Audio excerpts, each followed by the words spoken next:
এই মাহফিলে যারা আসছেন, এখানে এসে কি আপনারা খুশি না বেজার? সবাই বলেন। আচ্ছা, আপনাদের দিকে কি খেজুর গাছ কাটে? রস হয়, রস হয় হয়। আচ্ছা বলেন তো, এই যে খেজুর গাছ যখন কাটে, রসটা নেওয়ার জন্য একটা মাধ্যম মুখে, খেজুর গাছের ওই মুখে এটা পুঁতে দিতে হয়, এটার নাম কি? ডোঙা, ডোঙা, ডোঙা, ডোঙা, ডোঙা। আর যেই পাত্রটায় রস পড়ে এটার নাম কি? হাড়ি। আচ্ছা বলেন তো, এই হাড়িটা ডোঙা কয় হাত ডান সাইডে দিলে রস পড়ে? এক হাত কানে দিলে, বামে দিলে, পেছনে দিলে, সামনে দিলে, তাহলে ডোঙাটা, এই হাড়িটা কোথায় পাততে হবে? মুখ বরাবর নিচে, কথা ঠিক? বাস। তাহলে রস পাইতে গেলে ঠিক ডোঙা বরাবর এই হাড়িটা দিতে হয়। এবার আপনারা বলেন, এই কোরআন হাদিসের মাহফিলের মঞ্চটা একটা খেজুর গাছ, আর আমরা যারা বক্তা আমরা ধরেন ডোঙা, আর আপনারা ধরেন হাড়ি। এখন হাড়ি যদি 1.5 কিলোমিটার দূরে রাস্তার ধারে দাঁড়ায় থাকে, ওরা কয়দিনে রস ভরবে? হ্যাঁ, পাবে? কথা কি বোঝা যায়? আমার ভাষা বুঝতে আপনাদের কোনো কষ্ট হয় না তো? বাস। চাইলে যদি 1.5 কিলোমিটার দূরে হাড়ি থাকে, তাহলে রস পাওয়ার কোনো সম্ভাবনা নেই। রস পাইতে গেলে কোন জায়গায় আসা থাকবে? বড়, ঠিক না? বাস। এবার আসেন, একটু কষ্টদায়ক কথা বলবো। কোরআন কিন্তু আবু জেহেল শুনেছে, কোরআন কিন্তু আবু বকর শুনেছে, কোরআন ওমর শুনেছে, কোরআন কাফেররাও শুনেছে। এখন বলেন তো, দাঁড়ায় সময় কারা আর বসে সময় কারা? কষ্ট পাইছেন নাকি? কষ্ট নিয়ে না, আমি বোঝানোর জন্য বলছি। কিন্তু আমি বোঝানোর জন্য বলছি, কাউকে আঘাত করার জন্য কথা বলছি না। আসলে দাঁড়িয়ে শোনার অভ্যাসটা কি ভালো না খারাপ? বাইরে কত হাত কত দিকে কেটে যায়, একটা আল্লাহর জন্য, কোরআনের জন্য, ইসলামের জন্য, এই মাহফিলের জন্য 12টা অব্দি আমার সাথে থাকতে পারবেন না ইনশাআল্লাহ? কারা কারা থাকবেন না দুহাত তুলে? খুব সালাহ। পঞ্চগড়ের মানুষ আমার সাথে থাকবেন ইনশাআল্লাহ? পঞ্চগড়ের মাটি ইসলামের ঘাঁটি, পঞ্চগড়ের মাটি উর্বর মাটি, আলহামদুলিল্লাহ। সমান্ত দ্বারা আমি কারো পক্ষেও নয়, বিপক্ষেও নয়, রাজনৈতিক কোন বক্তব্য দিতে আসিনি। কোরআন সুন্নাহর ভিত্তিতে হক কথাগুলো বলতে এসেছি। আমার সঙ্গে থাকবেন ইনশাআল্লাহ? আল্লাহ আমাদেরকে শেষ অবধি থাকার তৌফিক দান করুন, আমিন। বারাবার ভূমিকায় কথা নয়, ডাইরেক্ট আলোচনায় চলে যাই। আমি আবারও বলছি, কোরআন শুনতে হবে তৃতীয় নয়নে। কোন নয়ন? ওই সাইডে কত নয়ন? তৃতীয় নয়ন। তৃতীয় নয়ন কি বুঝেন? হ্যাঁ, অন্তরের চোখ। তৃতীয় নয়ন হলো অন্তরের চোখ। কোরআন শুনতে হবে তৃতীয় নয়ন। শুধু এই চোখ দুটো তাকাইলে চলবে না, অন্তরটাও ঠিক রাখা লাগবে। আসেন, ভূমিকায় কথা নয়, রাত অনেক বেশি, ডাইরেক্ট আলোচনা চলে যায়। আমার সাথে দয়া করে অনুগ্রহ পূর্বক আপনারা প্রত্যেকটা কথার পাইতে পাই জবাব দিবেন। আমি কিন্তু জবাব না দিলে কথা বলতে পারি না। আমার সাথে জবাব দিবেন, ইনশাআল্লাহ আমারও কথা বের হবে, আপনাদেরও কথা শুনতে ভালো লাগবে। কারণ মনে রাখবেন, অনেক সময় কিন্তু বক্তা অ্যাক্টিভ হয় না, শ্রোতা চাঞ্চল্যকার কথাবার্তার স্বভাব দেখে বক্তার ভেতর থেকে স্পিরিট বা কথা আরো বাইরে যায়। এটা কিন্তু আলোচনা অনেক সময় বের করে নিতে হবে। কাজে আমার সাথে যদি কথা বলবেন ইনশাআল্লাহ, আসেন তেলাওয়াত করেন সবাই। أعوذ بالله من الشيطان الرجيم بسم الله الرحمن الرحيم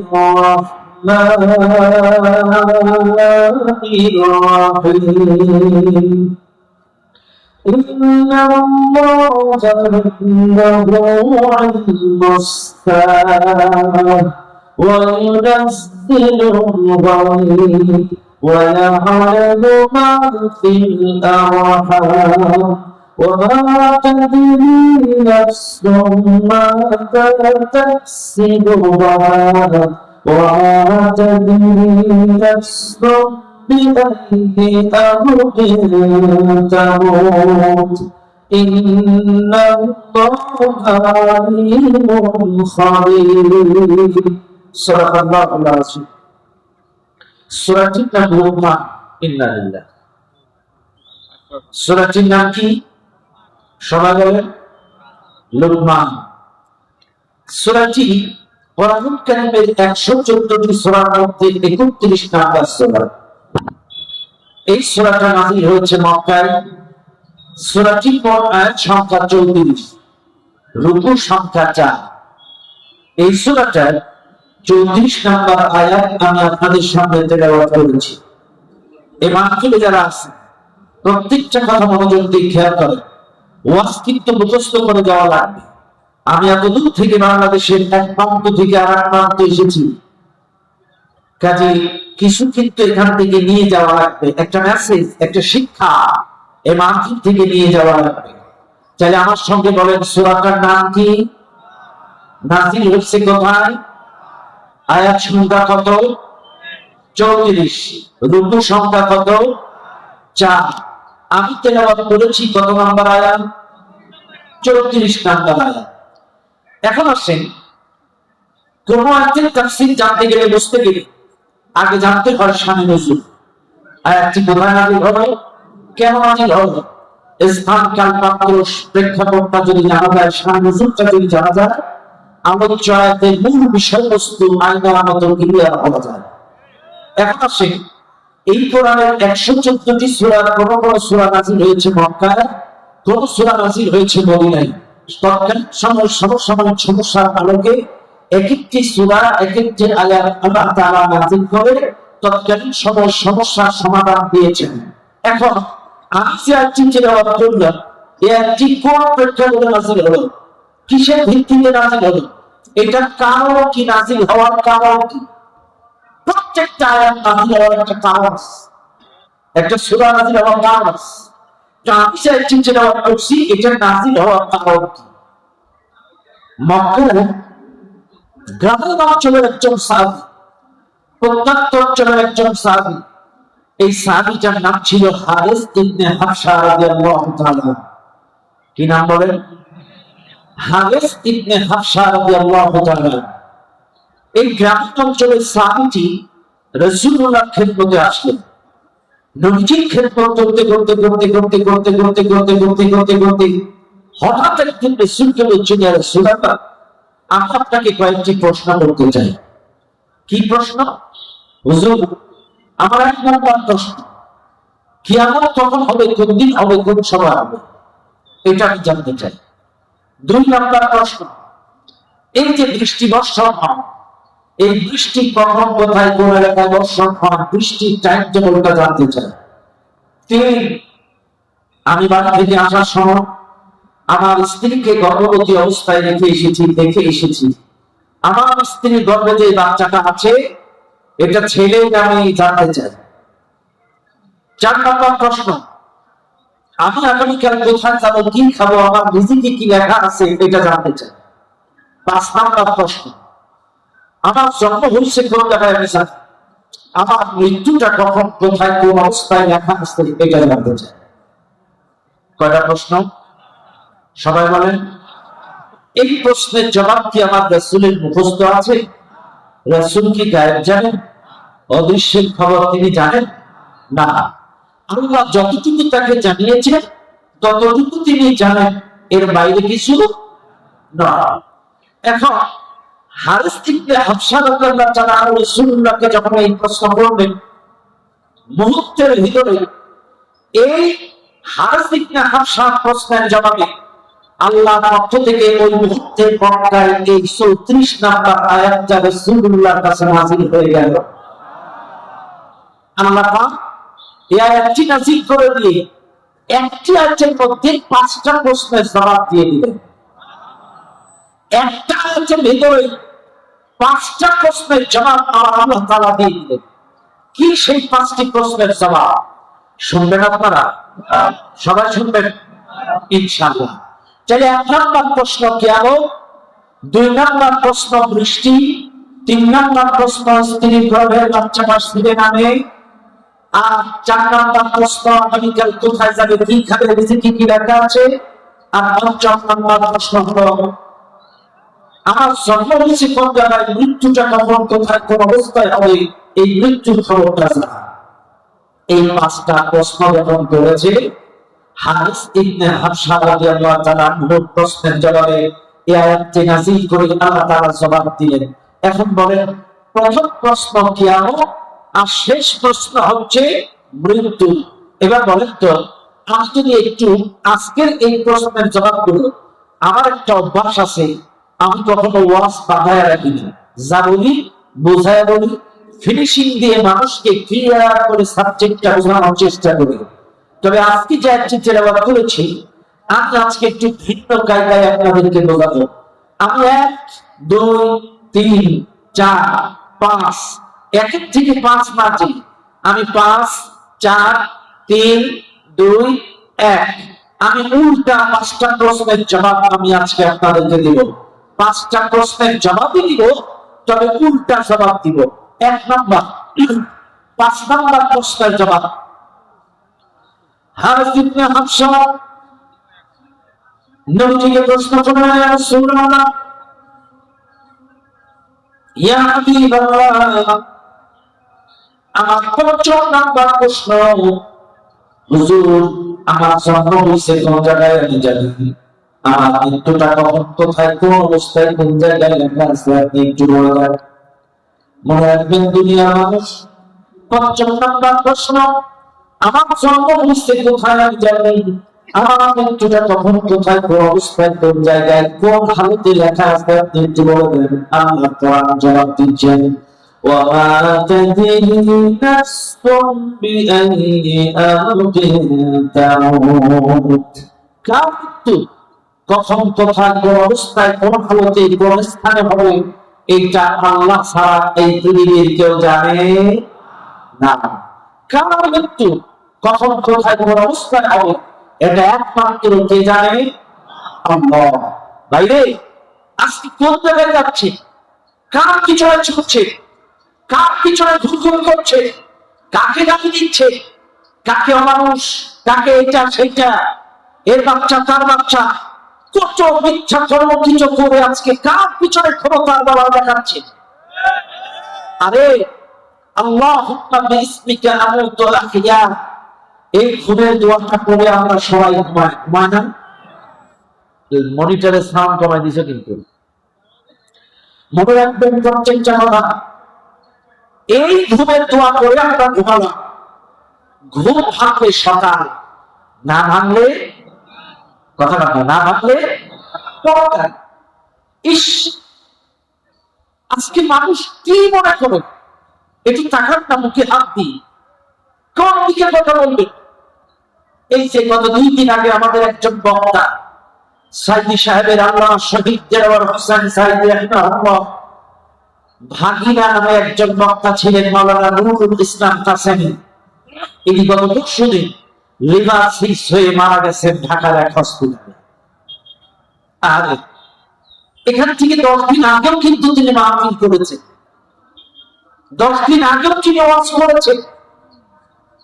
কিছুদিন আগে ফেসবুকে দেখা গেল স্বামী, স্ত্রী, সন্তান মোটর সাইকেলে পদ্মা সেতুর ওপার থেকে আসতেছে এইদিকে, স্বামী বেচারা মানি ব্যাগ থেকে টোল দিচ্ছে ব্রিজের আগে, এদিক থেকে পেছন থেকে একটা পরিবহন ব্রেক ফেল হয়ে এমন বেগে আসছে, এই স্ত্রী আর বাচ্চাটাকে পিছে দিয়ে চলে গেল।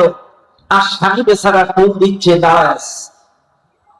স্বামী যদি জানতো এই অবস্থায় আমার বাচ্চা আমার স্ত্রীর মৃত্যু হবে, স্বামী কি বের হতো? বের হতো না। এটাই জীবন। আজ কাল 20 বছরে, কাল 25 বছরে, কাল 30 বছরে মৃত্যু হয়ে যাবে, এই দুনিয়ার কোন মানুষ বলতে পারে না। এই দুনিয়ার মানুষ কত নাফরমানি বেঈমানি কথা বলে। 20 বছরে মারা গেল, আহারে একটু এখনো মরার টাইম হয়নি। 25 বছরে মারা গেল, তাগড়া জওয়ান, এখনো মৃত্যুর সময় হয় নাই। 40 বছর মারা গেল, তাগড়া জওয়ান, এখনো মৃত্যুর সময় হয় নাই। একটু মুখে হাত দিয়ে বলেন, এই যে জুলাই গণঅভ্যুত্থানে যে সাধু ছেলেটা শাহাদাত বরণ করলো, তার 12 বছরের ছোট্ট সন্তানটাকে দেখে যাওয়ার সৌভাগ্য তার হবে? দেখে যেতে পারেনি। ছোট্ট ছেলেটা 12 দিনের বয়স, ছেলেটাকে দেখে যেতে পারলো না। এই যে সাধু শুয়ে আছে পাশে, আমরা দোয়া করছি আল্লাহ তাকে শাহাদাতের মর্যাদা দিয়ে তাকে জান্নাতের মেহমান হিসেবে কবুল করে নাও, বলেন আমিন। আর জোরে বলেন আমিন। ভাইরে, এটাই মৃত্যু।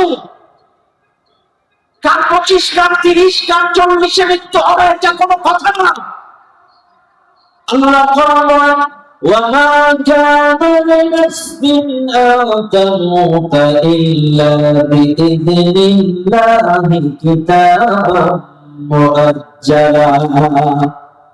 আল্লাহর অনুমোদিত নির্দিষ্ট সময় ছাড়া কারো মৃত্যু হয় না।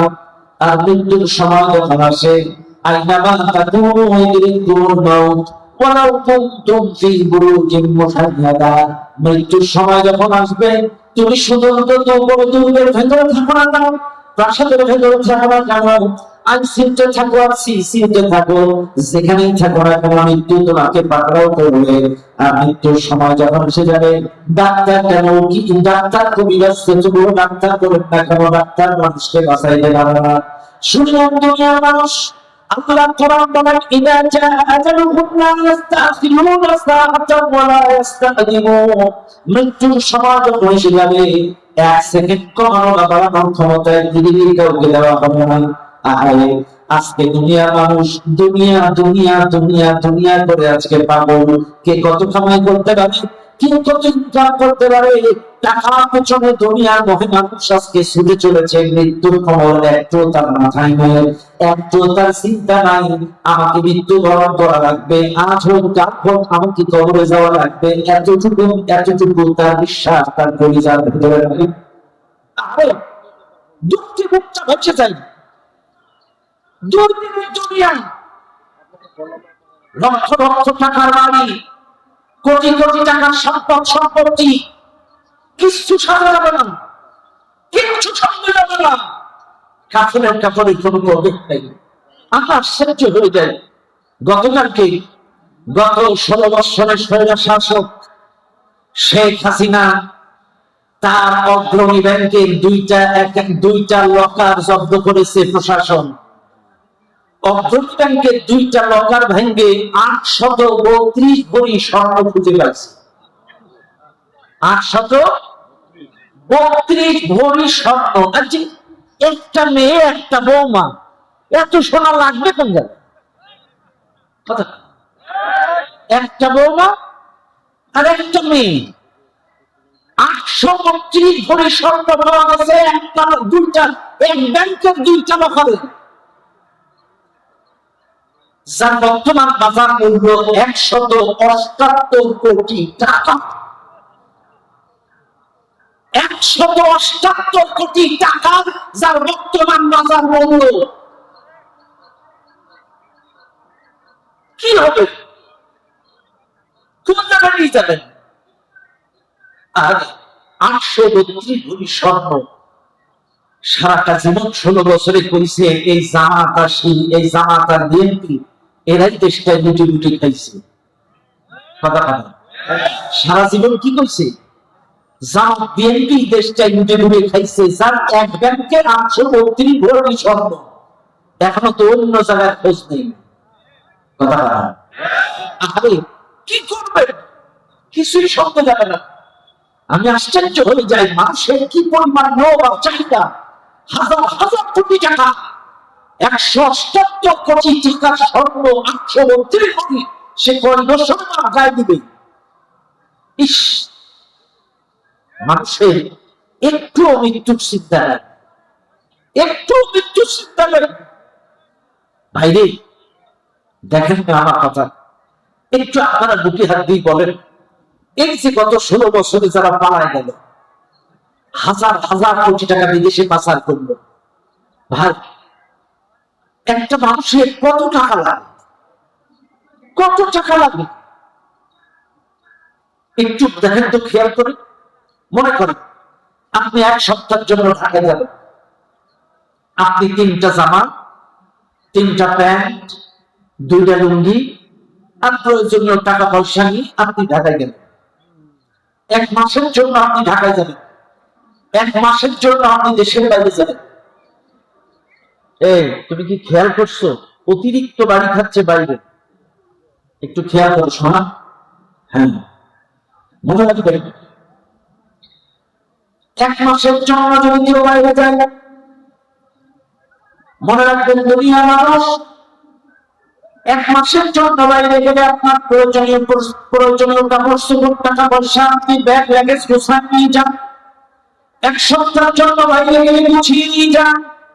কিন্তু একটা বার মুখে হাত দিয়ে বলেন, এখন যদি আপনার মৃত্যু হয়ে যায়, ওই কবরের জন্য কতটুকু প্রস্তুতি আপনাদের আছে, কি প্রিপারেশন আপনাদের আছে? আরে একটা মশার কামড়ের জন্য, একটা মশার কামড়ের হাত থেকে বাঁচার জন্য 2000 টাকার মশারি লাগান। কথা, একটা মশার হাত থেকে বাঁচার জন্য 2000 টাকার মশারি লাগান।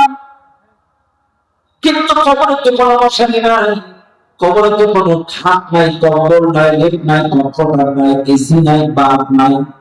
ওই কবরের জন্য কতটুকু প্রস্তুতি প্রিপারেশন আপনাদের আছে মুসলমান?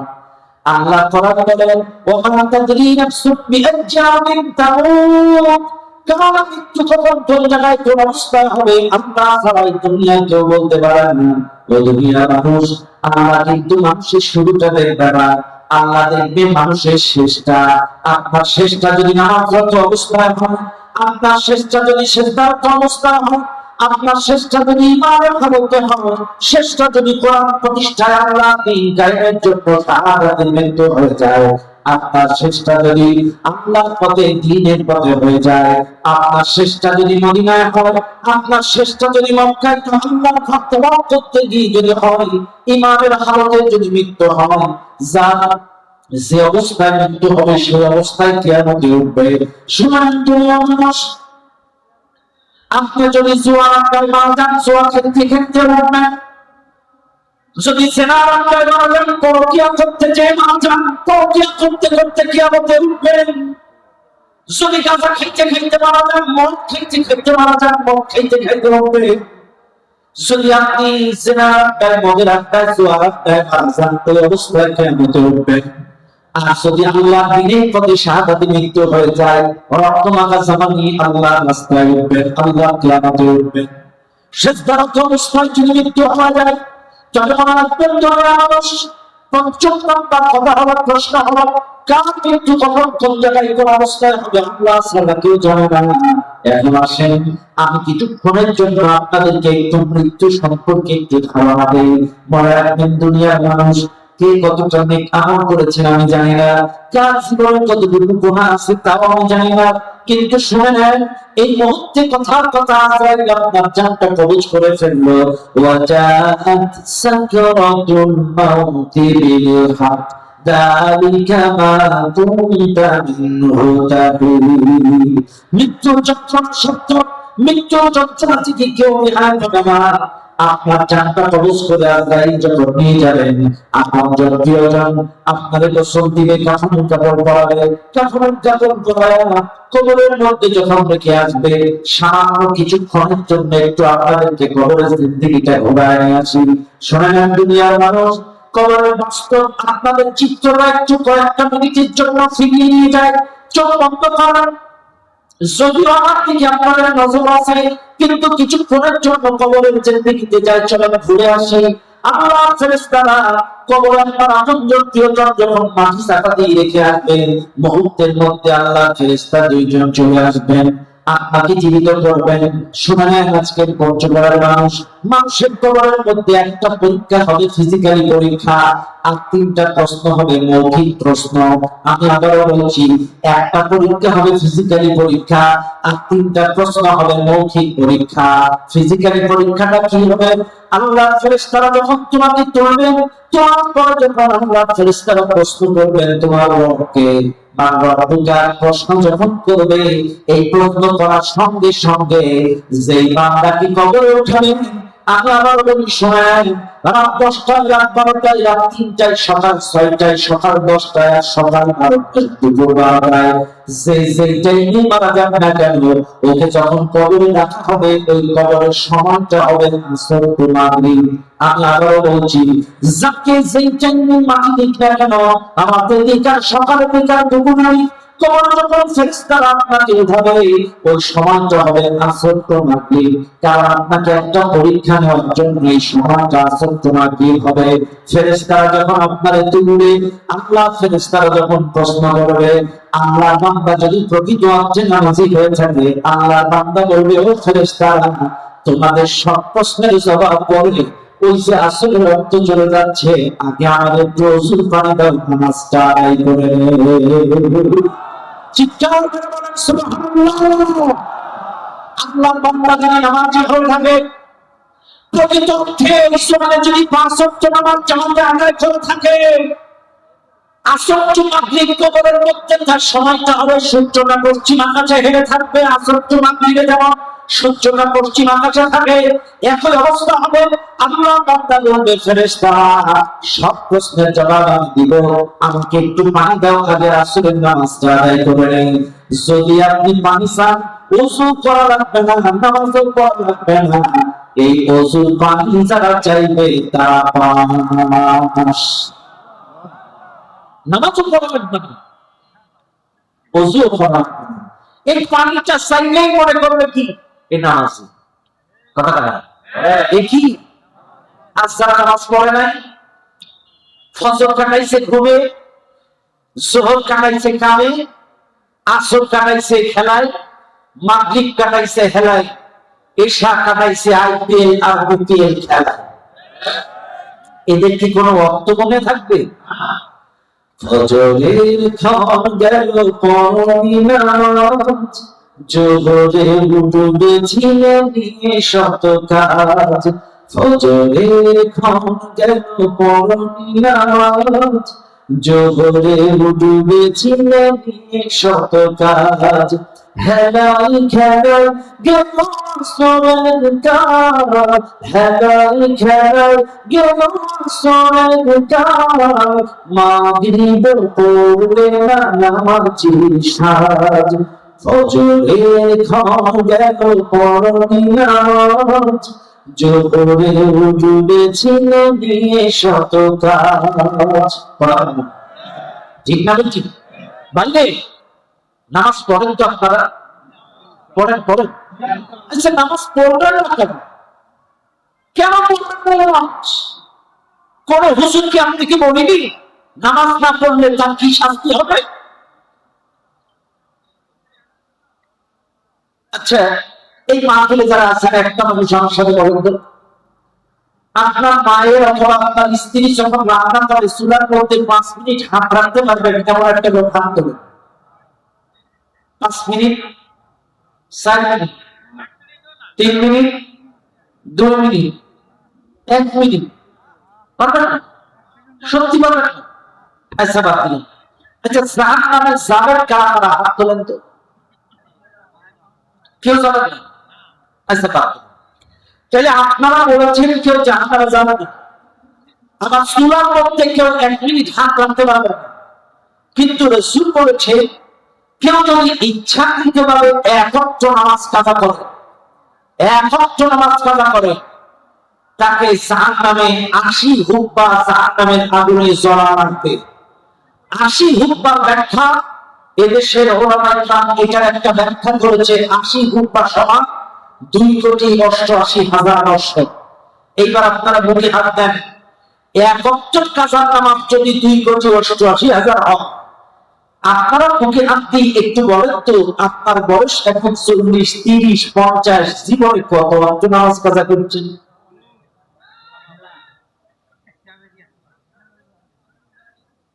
এক মিনিট সূরা আগুনে হাত রাখতে পারেন না, কেউ জাহান্নামে যাবেন না। কিন্তু দুনিয়ার আগুনের চাইতে জাহান্নামের আগুন 70 গুণ পাওয়ারফুল। দুনিয়ার যে আগুন দেখে, এই আগুনের চাইতে জাহান্নামের আগুন 70 গুণ পাওয়ারফুল আগুন। একত্র অবস্থা করলে যদি 2,88,000 বছর জাহান্নামে যাওয়া লাগে। এবার মুখে হাত দেন, এমন লোক আছে এই মাহফিলে আজকে সারাদিন একত্র করেন নাই, একদিনের নামাজের হিসাব আপনি কেমনে জাহান্নামে থাকবেন? একদিনের আগুনটা আপনি কেমনে সহ্য করবেন? কেন করেন না নামাজ? যে আল্লাহ আপনাকে সৃষ্টি করবে, যে আল্লাহ এত নিয়ামত দিবে, সে আল্লাহর জন্য 24 ঘন্টায় 75 মিনিট সময় আপনি দিতে পারেন না। 5, 15, 75। যে মালিক আপনার জন্য এত কিছু দিল, 75 মিনিট সময় আপনি সেই মালিককে দিতে পারেন না। আপনি কি মানুষ?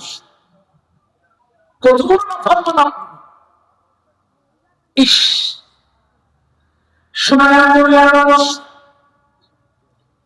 কবরে যে লোকটা ওষুধ পানি চাবে, এই লোকটা পাস, আর যে লোকটা পানি চাইবে না, এই লোকটা ফেল। পাস করলে পরবর্তী প্রশ্নগুলো সহজ হয়ে যাবে, আর ফেল করলে পরবর্তী স্টেপগুলো তার জন্য কঠিন হয়ে যাবে। এবার আসেন, আল্লাহ ফেরেশতারা প্রশ্ন করবেন, তোমার রবকে। প্রথম প্রশ্ন যখন করবেন, তোমার রবকে, বলেন পঞ্চগড়ের মানুষ আমাদের রবকে। সবাই বলেন আরো জোরে। এটা কবরে বলতে পারবেন? এ কি নানির হাতের মোয়া? কথার কথা আমি বোঝানোর জন্য বলছি। আমার ভাইয়ের নাম কি? উজ্জ্বল প্রধান। কেউ যদি আমাকে বলে, এই ক্যামেরার ভিডিও দেখে যদি কালকে প্রশ্ন করে ঢাকার থেকে, উজ্জ্বল লোকটা ক্যামেরায় দেখছিলাম চাদর গায়ে বসে আছে, খুব সুন্দর চেহারা, এই উজ্জ্বল লোকটা আসলে কেমন? তার চরিত্র, তার নীতি, তার নৈতিকতা, তার জীবন বৃত্তান্ত একটু বলেন, লোকটা কেমন? আমি কি বলতে পারবো? কেন পারবো না? কারণ আমি ওনাকে চিনি না। ওনার সম্পর্কে বলতে পারবো আজকেই ফার্স্ট টাইম দেখা। ওনার সম্পর্কে বলতে গেলে ওনার সাথে দীর্ঘদিন ওঠা বসা, লেনদেন, খাওয়া দাওয়া, আসা যাওয়া, চলাফেরা যদি একসাথে চলে, তাইলে আমি বলতে পারবো আলহামদুলিল্লাহ উনি লোকটা খুব ভালো। তাই তো নাকি? চাইলে ওনার সাথে লেনদেন থাকলে, ওনার সাথে উঠাবড়া থাকলে, ওনার সাথে আওয়া যাওয়া থাকলে, ওনার সাথে একসাথে খাওয়া দাওয়া থাকলে আমি বলতে পারবো লোকটা ভালো, আলহামদুলিল্লাহ। এইবার আপনারা বলেন, আপনাদের কবরে জিজ্ঞাসা করবে তোমাদের রব কে? এখন আপনারাই বলেন, রবের মসজিদে 5 বার কি আসা যাওয়া আছে? রবের কোরআনের সাথে কি কোনো লেনদেন আছে? রবের কোরআন অনুযায়ী কি ওঠা বসা আছে? রবের কোরআনের সাথে ওঠা বসা নেই, রবের কোরআনের সাথে লেনদেন নেই, আল্লাহর হুকুম মোতাবেক চলেন না, ফেরেন না, আল্লাহর ঘরে 5 বার আওয়া যাওয়া করেন না।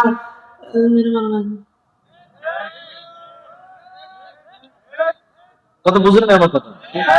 আমি যেমন ওনার সম্পর্কে বলতে পারবো, কারণ আমি ওনাকে চিনি না। ওনার সম্পর্কে বলতে গেলে ওনার সাথে উঠা বসা, লেনদেন, আওয়া যাওয়া, খাওয়া দাওয়া, চলাফেরা একসাথে হইলেই আমি বলতে পারবো ওনার পরিচয়। আবার আল্লাহর সাথে যারা উঠাবসা করবে, আল্লাহর কোরআন যারা পড়বে, কোরআন অনুযায়ী ব্যক্তি জীবন, পারিবারিক জীবন, রাজনৈতিক জীবন যারা করবে, আল্লাহর হুকুম মোতাবেক উঠা বসা, চলাফেরা, আল্লাহর ঘর মসজিদে 5 বার আসা যাওয়া করবে, তারাই কবরে বলবে আমার রব আল্লাহ। অতটা সোজা না। দাদার মুখে, দাদির মুখে, নানির মুখে, নানার মুখে, মায়ের মুখে, বাবার মুখে, বক্তব্যে, মাদ্রাসায়, মসজিদে শুনতে শুনতে শুনতে শুনতে সমস্ত রবকে আল্লাহ, রবকে আল্লাহ, রবকে আল্লাহ। এটা তো মুখস্থ বিদ্যা, প্র্যাকটিক্যাল নেই। আর প্র্যাকটিক্যাল না থাকলে রুগী মারা যাবে। আপনারা এমবিবিএস পাস করে আসলে কি ওর কাছে একটা রুগী অপারেশন করতে দেয়? ওকে আগে ইন্টার্নি করা লাগে, প্র্যাকটিক্যাল শেখা লাগে, এরপরে ওর কাছে একটা রোগী দেয়। ইন্টার্নি পাস করলে, প্র্যাকটিক্যাল পাস করলে তারপরে একটা রোগী দেয়। ইন্টার্নি ছাড়া যদি রোগী দেয় ও তো মেরে ফেলবে। তো এটাও বাস্তব। আপনাদের রব আল্লাহ, এটা মুখস্থ বিদ্যা, মূলত আল্লাহর সঙ্গে কোনো সম্পর্ক।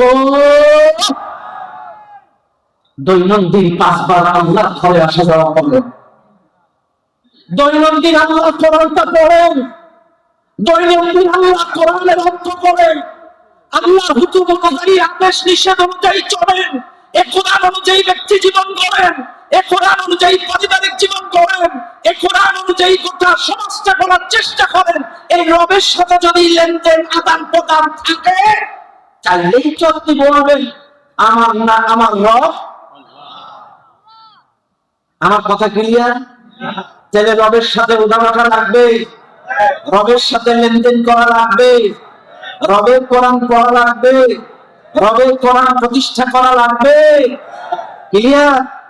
ব্যাস। 2 নম্বর প্রশ্ন। কি প্রশ্ন 2 নম্বর? হ্যাঁ, তোমার দিন কি?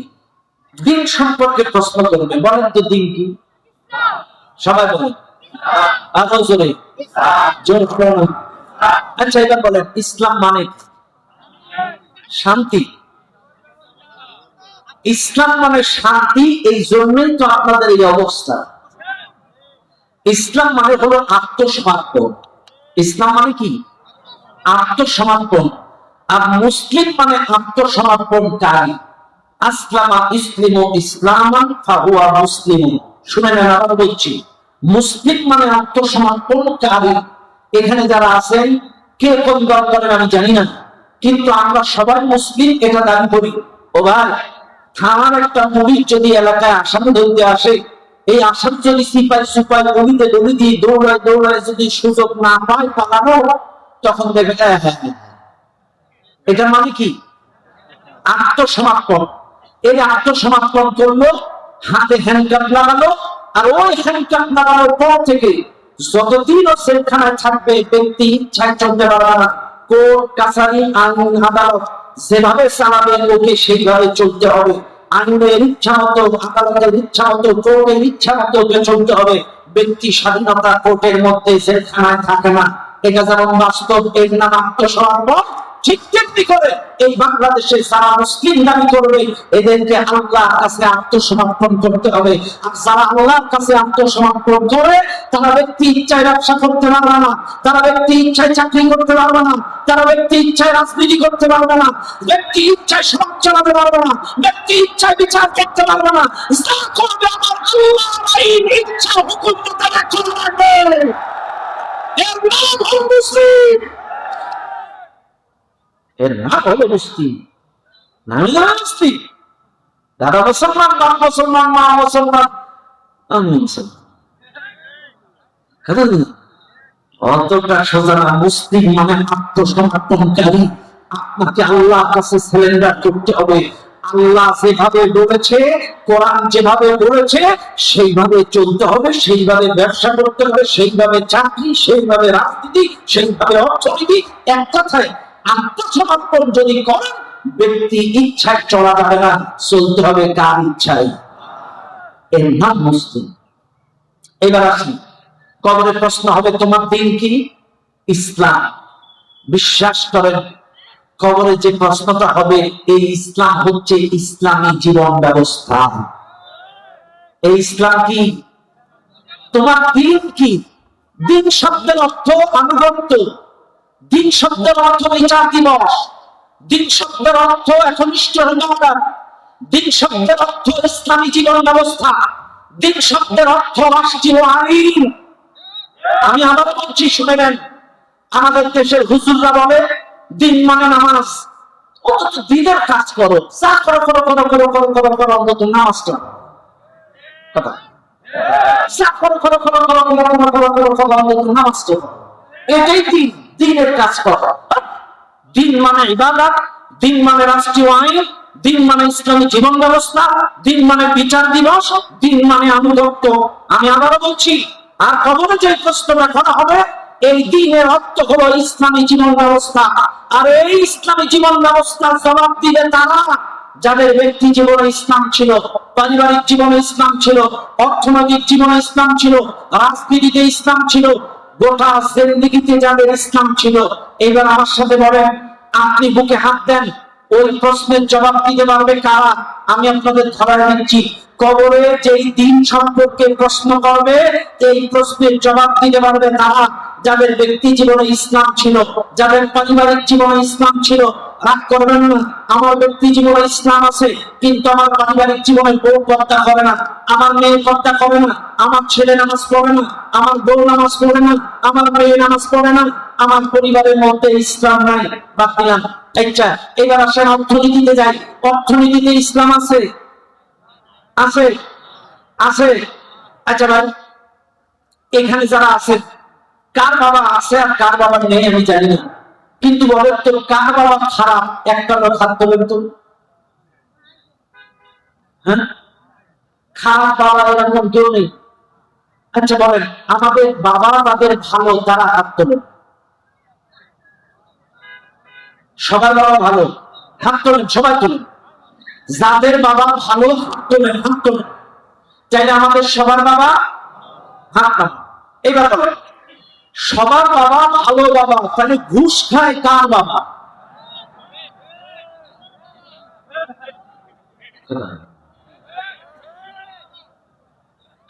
কথা কি ঠিক না বেশি? আপনারা তো বললেন আর বাবা ভালো, তা সবার বাবা ভালো বাবা, তাহলে ঘুষ খায় কার বাবা? সুদ খায় কার বাবা? দেশের টাকা পাচার করে কার বাবা? তাহলে বুঝলাম অর্থনীতিতে ইসলাম নেই। অর্থনীতিতে ইসলাম থাকলে আমার বাবা ঘুষ খেয়ে বাড়ি গাড়ি বানাতে পারত না। অর্থনীতিতে যদি ইসলাম থাকতো, আমার বাবা এরকম দুর্নীতি করতে পারত না। তাহলে বোঝা গেল অর্থনীতিতে কি নাই? ইসলাম নাই। আসেনি? আসেনি? নাই। অর্থনীতিতে ইসলাম নাই, কোন জায়গার কথা বলবেন? দেখেন, রমজান মাসে এক অফিসে গেছে, রমজান মাসে এক অফিসে গেছে 25,000 টাকা নিয়ে, কয় হাজার? 25,000 টাকা নিয়ে গেছে রমজান মাসে এক অফিসারের কাছে। কয় হাজার টাকা? এদিকে খেয়াল আছে আপনাদের? 25,000 টাকা নিয়ে গেছে অফিসারের কাছে রমজান মাসে। স্যারের মাথায় টুপি, মুখে দাঁড়িয়ে, স্যার এই টাকাটা রাখেন, আমার ফাইলটা একটু সই করে দেন। স্যার মারছে ধরো, এটা রমজান মাস, পবিত্র মাস, ঘুষের না টাকা আনতেই ধরো ওই ডয়ারেরা।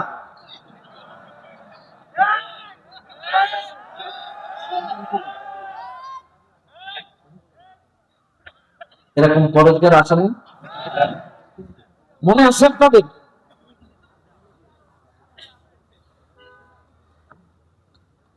ওই সে সর্বপ্রথম কপাল পূর্ণ যখন বিসিএস প্রশ্ন ফাঁস করলো, ওর নাম কি ছিল বলো?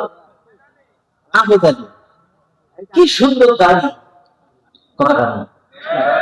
কি সুন্দর দাড়ি, কি সুন্দর টুপি। আশ্চর্য হয়ে যেতে হবে।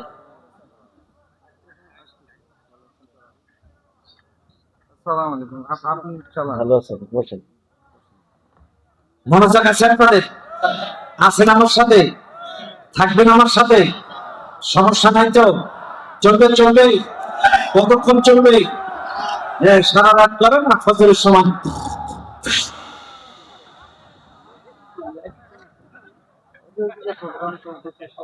আমাদের দেশে কেউ ঘুষ খায় না, খাই নাকি? আমি মাঝে মাঝে একটা গান বলি, বলবো? রাগ করবেন না তো? শোনো এই দেশটার গল্প করি, দেশটা মনে হাম স্বপ্ন করি। শোনো এই দেশটার গল্প করি, দেশটা মনে হাম স্বপ্ন করি।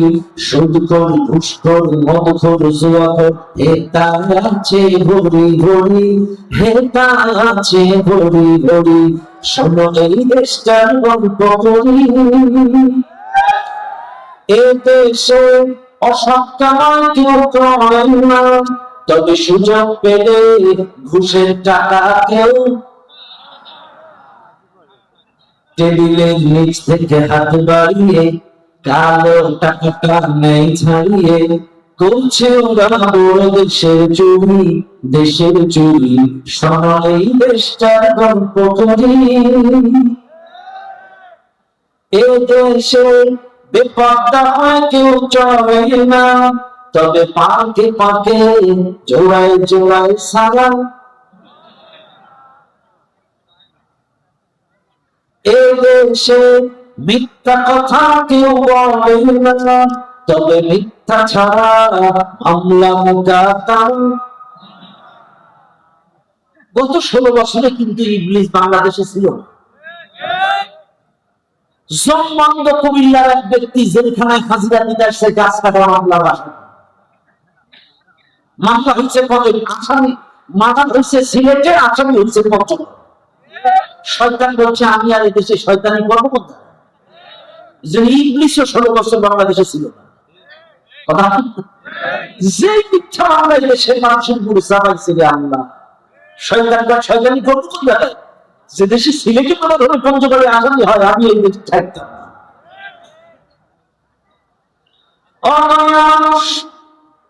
দিন সম্পর্কে যখন আপনাকে বলে প্রশ্ন করবে তোমার দিন কি, এই দিন শব্দের অর্থ হলো ইসলামী জীবন ব্যবস্থা। এবার আমার সঙ্গে আপনারা বলেন, মানব জীবনে যতগুলো জায়গা আছে, এখন আপনারা আমার সঙ্গে বুকে হাত দেন, সংসার কি মানুষ করে না গরু ছাগল করে? তাহলে সংসার যদি মানুষ করে, এখানে ইসলাম দিয়ে সংসার চালানো লাগবে, পরিবার চালানো লাগবে। এবার বলেন, ব্যবসা কি মানুষ করে না গরু ছাগল করে? চাইলে ব্যবসার মধ্যে ইসলাম থাকা লাগবে। এবার বলেন তো, আপনার বিচার ফায়সালা মানুষ করে না গরু ছাগল করে? চাইলে বিচার ফায়সালার মধ্যে ইসলাম থাকা লাগবে। এবার বলেন, বেয়াদবি মাফ করবেন, সংসদের মধ্যে মানুষ থাকে না গরু ছাগল থাকে? চাইলে সংসদের মধ্যে ইসলাম থাকা লাগবে। এক কথায় মানব জীবনের প্রত্যেকটা জায়গায় ইসলাম থাকা লাগবে। রান্নাঘরে ইসলাম, পরিবারে ইসলাম, ব্যক্তি জীবনে ইসলাম, অর্থনীতিতে ইসলাম, সমাজনীতিতে ইসলাম, শিক্ষানীতিতে ইসলাম, রাজনীতিতে ইসলাম। গোটা জিন্দেগিতে যদি আপনাদের ইসলাম থাকে, আপনি কবরে জবাব দেবেন, ও ফেরেশতা তুমি যে প্রশ্ন করছো, এই প্রশ্নের জবাব দিনিয়া ইসলাম। যদি গোটা জিন্দেগিতে ইসলাম থাকে, তাহলে কবরের 2 নম্বর প্রশ্নের জবাব দিতে পারবে। আর যাদের ব্যক্তি জীবনে ইসলাম ছিল না, পারিবারিক জীবনে ইসলাম ছিল না, অর্থনৈতিক জীবনে ইসলাম ছিল না, রাজনীতিতে ইসলাম ছিল না, এরা কবরের প্রশ্নের জবাব দিতে পারবে না, পারবে না। ভাইরে, আজকে ইসলাম শব্দটা শুনলে অনেকের মক্কা গরম হয়ে যায়। আমি আশ্চর্য হয়ে যাই, মানুষের কত বড় আকল, বুদ্ধি, বিবেক সব শেষ। দল করা ভালো, কিন্তু অর্থ ভক্ত হন ভগবান। আজকে বলে দেশ চালানোর জন্য ইসলামের দরকার। ইসলাম এক জিনিস, রাজনীতি আর এক জিনিস। রাগ করেন না বাপ, আমি রাজনীতির ওয়াজ করবো না, কিন্তু প্রশ্নের সমসাময়িক প্রশ্নের জবাব দিচ্ছি। ইসলাম এক জিনিস, রাজনীতি আর এক জিনিস। এদেশের মানুষের ধারণা, এদেশের মানুষের বিশ্বাস আমাদেরকে বলে আমরা কিছু কিছু হুজুররা নাকি ধর্মের অপব্যাখ্যা করছি, ধর্মের নামে ব্যবসা করছি। আচ্ছা ভাই, আমার প্রশ্ন হলো, একজন ডাক্তারের ভুল ডাক্তার ধরতে পারে, ইঞ্জিনিয়ারের প্ল্যানে ভুল হলে ইঞ্জিনিয়ার ধরতে পারে, উকিলের ভুল উকিল ধরতে পারে, ব্যারিস্টারের ভুল ব্যারিস্টার ধরতে পারে। একজন মুফাসসির যদি ভুল করে তাফসীর করতে যায়, তো আরেকজন মুফাসসির আরেকজন আলেম ধরবে। তোরা বুঝতে কি করি, আমরা অপব্যাখ্যা দেই। তুমি যদি আলেম না হও, তুমি যদি মুফাসসির না হও, তুমি যদি কোরআনের ইলমে জ্ঞান না রাখো, তার অপব্যাখ্যা বুঝবে কি করে? কথা কি বুঝেন? আমার কথা হলো, আমি ভুল করলে আর এক আলেম ধরবে, ডাক্তার ভুল করলে ডাক্তার ধরবে, ইঞ্জিনিয়ার ভুল করলে ইঞ্জিনিয়ার ধরবে, হুজুররা ভুল করলে আর এক হুজুর পাশ থেকে আমাকে বলবে, হুজুর তোমার এটা ভুল হয়েছে, আর এক মুফাসসির আমাকে ধরে দেবে। কিন্তু আমি যে ধর্মের ব্যাখ্যা দেই, এক, 2 নম্বর প্রশ্নের জবাব, ধর্মের অপব্যাখ্যা করার জবাব দিয়ে দিলাম। এবার 2 নম্বর প্রশ্ন, যারা বলে ইসলাম এক জিনিস, রাজনীতি আর এক জিনিস, তাদের প্রশ্নের জবাব। রাজনীতি মানে কি? রাষ্ট্র চালানোর মূল নীতিকে রাজনীতি বলে, শ্রেষ্ঠ নীতিমালাকে রাজনীতি বলে, রাজার নীতিমালাকে রাজনীতি বলে। এবার আসেন, আমার নবী মেরাজে গিয়েছিলেন 52-তে। নবী 50তম বৎসরে শিয়াবে আবু তালিবের পাহাড়ি জেলখানা থেকে যখন মুক্ত হলেন, নবীজির চাচা মারা গেল কিছুদিন পরে। তার কিছুদিন পরে নবীজির স্ত্রী খাদিজা আম্মা জান মারা গেল। আরে সাহাবাদের উপরে নির্যাতন, নবীর মাথার উপরে উঠে কসম আঙ্গুলি, নবীজির রক্তে ফেটে মারার চেষ্টা, চতুর্মুখী জুলুম। নবীজি প্রেশানিতে আছে, মনটা বড্ড ভার। স্ত্রী মারা গেছে, চাচা মারা গেছে, কাফেরদের জুলুম, সাহাবাদের উপরে জুলুম, ইসলামের উপরে নির্যাতন, চতুর্মুখী টেনশনে আমার রাসূলের মন খারাপ। আমার আল্লাহ 4 বছর পরে আমার আল্লাহ রাসূলকে হিজরতের অর্ডার দেবেন, আর নবীকে হিজরত করায় মদিনায় নিয়ে তিনি প্রেসিডেন্ট বানাবেন। কিন্তু নবীর তো রাষ্ট্র চালানোর কোন দক্ষতা যোগ্যতা নাই। এইবার আমার সাথে বলেন, আমার নবীকে 52তম বৎসরে আল্লাহ মেরাজে নিয়ে গেলেন। মেরাজে নিয়ে যেয়ে আল্লাহ তাআলা যেহেতু 1 বছর পর তাকে মদিনায় যে মদিনার প্রেসিডেন্ট বানাবেন, এখন রাষ্ট্র চালানোর একটা দক্ষতা যোগ্যতা মূল নীতি তো শিক্ষা নিতে হবে। আমার রাসূলকে মেরাজে নিয়ে সূরাতুল বানী ইসরাঈলের 14 দফা রাষ্ট্র চালানোর মূল নীতি আমার রাসূলকে শিক্ষা দিলেন। রাসূল মেরাজ থেকে ফিরে এলেন, 53তে হিজরত করে মদিনায় গেলেন। মদিনায় যে অহব্বদের খন্দক লড়াই করে এই সিয়ারে বসলেন, সাথে কোরআনের ওই মূল নীতি কার্যকর করলেন। মদিনা ছিল খালি মদিনা, এই মূল নীতি আল্লাহ তাআলা মূল নীতি নিয়ে দিয়ে চালানোর কারণে মদিনা হয়ে গেল সোনার মদিনা। এবার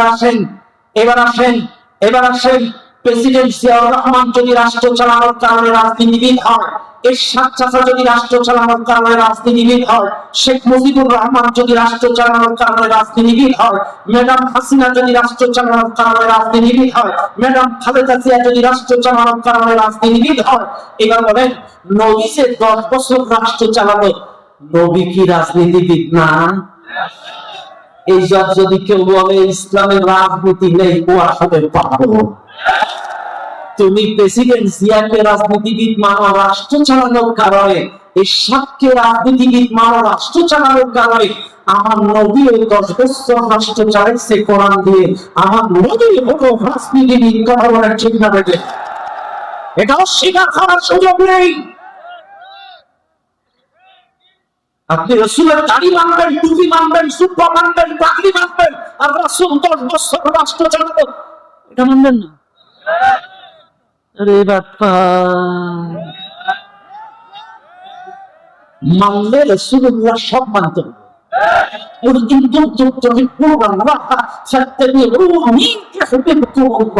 রাসূলের ইত্তেবা করতে হবে।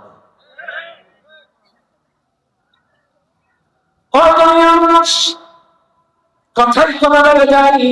এবার আমার সঙ্গে লক্ষ্য করুন মুসলমান, তাই খবরের 2 নাম্বার প্রশ্ন আপনাকে প্রশ্ন করবে, তোমার দিন কি? এই দিন শব্দের অর্থ বলতে পারবে তারা যাদের ব্যক্তিগত জীবনে ইসলাম, পারিবারিক জীবনে ইসলাম, অর্থনৈতিক জীবনে ইসলাম, রাজনীতিতে ইসলাম, সমাজনীতিতে ইসলাম, শিক্ষানীতিতে ইসলাম, গোটা জিন্দেগিতে ইসলাম যাদের থাকবে তারাই জবাব দেবে দিন ইসলাম। এবার আসেন 3 নাম্বার প্রশ্নের জবাব। তিন নাম্বার তোমাকে প্রশ্ন করা হবে তোমার রাসূলকে, মান হাযার রাসূল, রাসূল প্রশ্ন যখন করা হবে তোমার রাসূলকে, যখন জিজ্ঞাসা করা হবে অথবা তোমাকে রাসূলুল্লাহর প্রতিশ্রুতি দেখানো হবে, রাসূলকে চিনতে পারবে কবরে তারা, রাসূলের নাম কবরে বলতে পারবে যারা, যারা রাসূলের 100 ইত্তেবা অনুসরণ করেছে। আমার কথাই রাগ করেন না, বেয়াদবি মাফ করবেন। আমি কাউকে আঘাত করার জন্য আমি কথা বলি না। এই বাংলাদেশের ম্যাক্সিমাম যুবকদের দিকে তাকান, আমার দেশের যুবকদের দিকে তাকান, এরা যখন সেলুনে যায় চুল কাটে নেইমারের মতো, এরা যখন দাড়ি কাটে তখন বিরাট কোহলির মতো, এরা যখন প্যান্ট পরে হাফ প্যান্ট রোনালদের মতো, চাইলে প্যান্টটা রোনালদের মতো, দাড়িটা বিরাট কোহলির মতো, চুলটা নেইমারের মতো, চাইলে সব কিছুতে ইত্তেবা করলে ইহুদি খ্রিস্টানদের। আর মারা যাওয়ার পরে এই দেশের কিছু হুজুররা বলে বিসমিল্লাহি ওয়া আলা মিল্লাতি।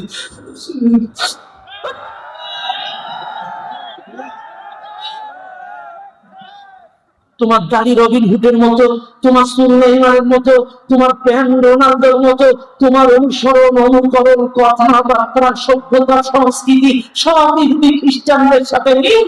আর মনে গেলে রাসূলের তালে বিসমিল্লাহি ওয়া আলা মিল্লাতি রাসূল, এই যে হুজুরের কথা বলবে ওরা আগে সাইজ করবেন, কারণ আপনি জানেন রাসূলুল্লাহ সুন্নাত মানেনি, সুন্নাতের ইত্তেবা করেনি। এবার আসেন, তাহলে রাসূলের পরিচয় দিবে কারা? রাসূলুল্লাহর ইত্তেবা করেছে যারা। এবার আপনারা বলেন রাসূলকে সুরতে মানবেন না সিরাতে মানবেন? হ্যাঁ, শোনেন, আগে বোঝা লাগবে সুরত কি আর সিরাত কি। সুরত মানে হলো বাহ্যিক চেহারা, আকৃতি, দাড়ি রাসূলের মতো, টুপি রাসূলের মতো, পাগড়ি রাসূলের মতো, মেসওয়াক রাসূলের মতো, দস্তরখানা রাসূলের মতো, এটা হলো সুরত, বাহ্যিক আকৃতি। এইবার আসেন সিরাত কি? সিরাত হলো রাসূলুল্লাহর আদর্শ, সিরাত হলো রাসূলুল্লাহর জীবন, সিরাত হলো রাসূলুল্লাহর পথ, রাসূলুল্লাহর রাস্তা। এইবার আসেন আপনার পথ, আপনার আদর্শ আপনার রাসূলুল্লাহর জীবনের সাথে মিলে তো? আপনার আদর্শ রাসূলুল্লাহর আদর্শের সাথে মিল আছে তো? আল্লাহ তো বলেই দিয়েছেন লাকাদ কানা লাকুম ফি রাসূলিল্লাহি উসওয়াতুন হাসানাহ, অবশ্যই তোমাদের জন্য রাসূলুল্লাহর মধ্যেই রয়েছে উত্তম আদর্শ। চাইলে তোমার ব্যবসায়ী হিসেবে তোমার আদর্শ হবে রাসূল, তুমি বিচারক হিসেবে আদর্শ হবে রাসূল, রাষ্ট্রনায়ক হিসেবে আদর্শ হবে রাসূল, মেজবান হিসেবে আদর্শ হবে রাসূল, মেহমান হিসেবে আদর্শ হবে রাসূল, বাবা হিসেবে আদর্শ হবে রাসূল, নানা হিসেবে আদর্শ হবে রাসূল, স্বামী হিসেবে আদর্শ হবে রাসূল। জীবনের সব ক্ষেত্রে আদর্শ হিসেবে রাসূলকে মানতে হবে। তুমি স্বামী হিসেবে রাসূলকে আদর্শ মানো তো? মহিলাদেরকে বলছি, তোমাদেরকে বলছি, নানা হিসেবে রাসূলকে আদর্শ মানো। নানা নাতি যারা আছেন এই জায়গায়, নানা দাদা যারা এই মঞ্চিলে আছেন, একটু আমার সাথে বলেন রাসূলুল্লাহ কি নাতি ছেলে ছিল? রাসূলুল্লাহ ছেলে ছিল, মেয়েও ছিল, কিন্তু ছেলে সন্তানগুলো ছোট্টবেলায় মারা যায়। জানেন তো আপনারা রাসূলুল্লাহ 3টা ছেলে সন্তান ছোট্টবেলায় আল্লাহ তাআলা তাদেরকে তুলে নেন, কিন্তু 7টা মেয়ে বেঁচে ছিল। মেয়ে সন্তানগুলো বেঁচে ছিল, ছেলে সন্তানগুলো মারা গেছিল। কেন মারা গেছিল? যুক্তি। যদি আপনারা প্রশ্ন করেন যে ছেলে মারা গেল কেন, জবাব ভাইরে, অতীতে দাউদ আলাইহিস সালামের ছেলে নবী হয়েছে, ইব্রাহিম আলাইহিস সালামের ছেলে নবী হয়েছে, সুলাইমান আলাইহিস সালাম নবী হয়েছে, অতীতে নবীর বেটা নবী হয়েছে। এখন আইন অনুযায়ী মুহাম্মাদের বেটাও যদি প্রাপ্তবয়স্ক হয় তাকেও তো নবুয়ত দেওয়া উচিত। আইন কি বলে? দাউদের বেটা নবী হলো, ইব্রাহিমের বেটা নবী হলো, ইয়াকুবের বেটা নবী হলো, চাই মুহাম্মাদের বেটা নবী হলো না কেন? মুহাম্মদ কি ছোট নবী? নাস্তিকরা পেছার কাটবে। এই জন্য নবীর পরে তো আর কোনো নবী নেই, নবী শেষ নবী। এই জন্য আল্লাহ তাআলা ছোট্টবেলায় তার ছেলে সন্তানগুলোকে তুলে নিয়েছিলেন। কথাই কথা বলা যায় রাসূলকে জীবনের সব ক্ষেত্রে আদর্শ হিসেবে আপনাকে মানতে হবে। নেতা হিসেবে রাসূলকে আদর্শ মানতে হবে। এবার বলেন, নেতা হিসেবে কি রাসূলকে আদর্শ মানেন? মানেন? আমার কথায় রাগ করেন না। লা ইলাহা ইল্লাল্লাহ মুহাম্মাদুর রাসূলুল্লাহ সাল্লাল্লাহু আলাইহি ওয়াসাল্লাম, এই কালেমা যারা জবান দিয়ে পড়বে, এক আল্লাহ গোলামি করবে, আইন মানবে, আর দুই নাম্বার মুহাম্মদ সাল্লাল্লাহু আলাইহি ওয়াসাল্লামকে নেতা মানবে, এটাই হলো কালেমার অর্থ। এবার আপনারা বলেন, এখন কি মুহাম্মদ সাল্লাল্লাহু আলাইহি সাল্লাম বাংলাদেশে আছেন নাকি? চাই নবীকে যদি আদর্শবান নেতা হিসেবে মানেন, চাই অবশ্যই আপনাকে মনে করতে হবে রাসূল যেহেতু বর্তমানে নাই, এখন যদি এই পৃথিবীর কাউকে নেতা মানতে হয়, অবশ্যই রাসূলুল্লাহ মক্কাটিতে মানতে হবে। মা আতাতুল্লাহ ওয়া রাসূলুহু, ইতাআতের ভিত্তিতে রাসূলকে নেতা মানতে হবে। মা আতাতুল্লাহ ওয়া রাসূলুহু, তোমাকে আল্লাহর কোরআন আর রাসূলের সুন্নাতের আদর্শের ভিত্তিতে তোমাকে নেতা নির্বাচন করা লাগবে। এক কথায় তোমাকে জবাব দেই, তোমাকে অবশ্যই রাসূলকে যদি নেতা মানো, চাইলে এক পাশে কোরআন রাখো, এক পাশে হাদিস রাখো, নবীর সুন্নাত রাখো, আর এক পাশে তোমার নেতা রাখো। আমি আবারও বলছি, এক পাশে কোরআন, এক পাশে নবীর সুন্নাত, আর এক পাশে তোমার নেতা। যদি কোরআন সুন্নাতের সাথে নেতার আদর্শ মিলে যায়, আলহামদুলিল্লাহ আপনার নেতা। আর যদি কোরআন সুন্নাহর সাথে না মিলে, মা আতাতুল্লাহ ওয়া রাসূলুহু, রাসূল বলেছেন ইতাআতের ভিত্তিতে মানতে হবে। মাপকাঠিতে ওজন দিতে হবে, ওজন। বাবা বাবা, তিনটা প্রশ্নের জবাব যদি কবরে দিতে পারেন, তিনটা প্রশ্নের জবাব যদি কবরে দিতে পারেন, আমি আবারও বলবো, রবের পরিচয় যদি দিতে পারেন, দ্বীন ইসলাম, ইসলামী জীবন ব্যবস্থা যদি বলতে পারেন, নবীর পরিচয় যদি দিতে পারেন, তিনটা প্রশ্নের জবাব যদি আপনারা দিতে পারেন, তাদের জন্য গ্রিন সিগন্যাল, তাদের জন্য গ্রিন সিগন্যাল। সোনার দুনিয়ার মানুষ, এই তিনটা প্রশ্নের জবাব যারা কবরে দিতে পারবে, তাদের জন্য এমন একটা স্টেশনের ব্যবস্থা করা হবে, কিয়ামত পর্যন্ত এই স্টেশনে ওই মানুষগুলো ওই জায়গায় থাকবে। এই স্টেশনটার নাম হলো ইল্লিয়িন। আমি আবারও বলছি, শুনেন, এই স্টেশনটার নাম হলো ইল্লিয়িন। যদি একটা মানুষ তিনটা প্রশ্নের জবাব কবরে দিতে পারে, তাকে ইল্লিয়িন একটা স্টেশন, এই স্টেশনে তাকে রাখা হবে। কিয়ামত পর্যন্ত এই স্টেশনে তিনি ঘুম পাড়বে। জান্নাতের সাথে এই স্টেশনের একটা সুড়ঙ্গ পথ থাকবে, জান্নাতের আলো বাতাস এই সুড়ঙ্গের ভিতরে আসবে। শুনলেন পঞ্চকলার মানুষ, এই ইল্লিয়িনের ভিতরে থাকলে আরামে আপনি ঘুম পাড়বেন, এক ঘুমে কিয়ামত হয়ে যাবে। আর জান্নাতের আলো বাতাস সুবাতাস এই জান্নাতের স্টেশন ইল্লিয়িনের মধ্যে আপনি পেয়ে যাবেন। আর যারা তিনটা প্রশ্নের জবাব দিতে পারবে না, রবের সাথে যাদের উঠা বসা নাই, রবের সাথে যাদের লেনদেন নাই, আদান প্রদান নাই, ইসলাম যাদের গোটা জিন্দেগিতে নাই, আর নবীর অনুসরণ অনুকরণ যাদের নাই, এই তিনটা প্রশ্নের জবাব যারা কবরে দিতে পারবে না, এদেরকে যে জায়গায় রাখা হবে, এই জায়গাটার নাম হবে সিজ্জিন। এই জায়গাটার নাম হবে সিজ্জিন। আর এই সিজ্জিন নামক স্টেশনে তোমাকে রাখবে।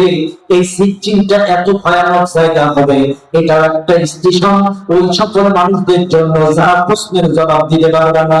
সিজ্জিন নামক স্টেশনে তোমাকে রাখবে। এই সিজ্জিনে জাহান্নামের সাথে একটা সুড়ঙ্গ করে দেওয়া হবে।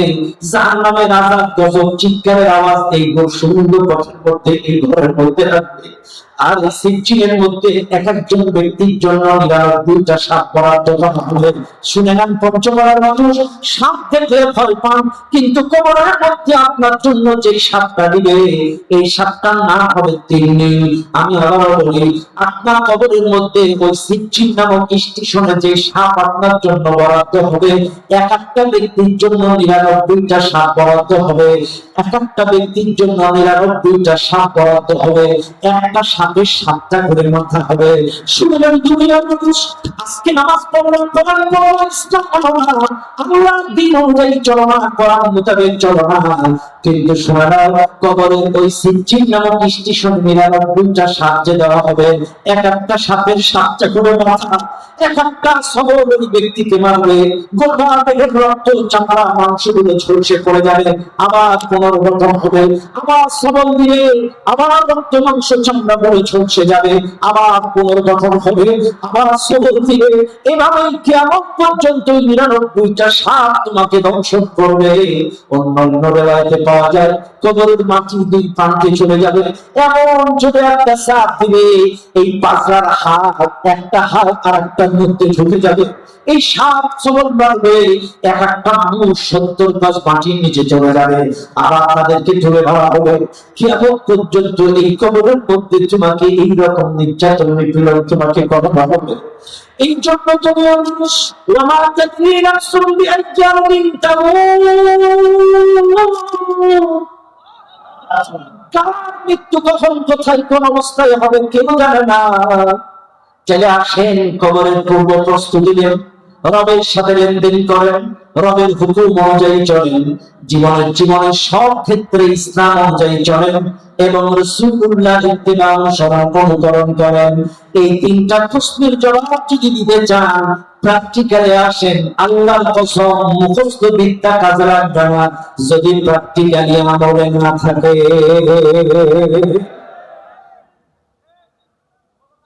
ওয়াজ কি চলবে? কয়টা প্রশ্নের জবাব দিছি? একটা। কেবল মাত্র একটা জবাব দিছি। প্রশ্ন কয়টা? এখনো বাকি আছে কয়টা? শুনবেন আপনারা? শিওর? হাত তুলেন কারা কারা শুনবেন। 5টা প্রশ্নের জবাব আপনারা শুনবেন। এতক্ষণ আমি একটা প্রশ্নের জবাব দিছি, কার মৃত্যু কখন কোথায় কোন অবস্থায় হবে, আর মৃত্যুর পর কবরের বাস্তব চিত্রটা আয়নার মতো প্র্যাকটিক্যাল দেখিয়েছি। এবার আসেন, এখনো 4টা প্রশ্ন আপনাদের বাকি। এখন আমি কথা দিচ্ছি, ওয়াজ করব, উঠবেন না মুরব্বী? ও ঠিক আছে, না না মুরব্বী মানুষ তো সাফ সুখ কাপড় নষ্ট করতে অবস্থা আসি আমার দরকার। সাফ সুখ থাকলে আস্তে আস্তে যাবে।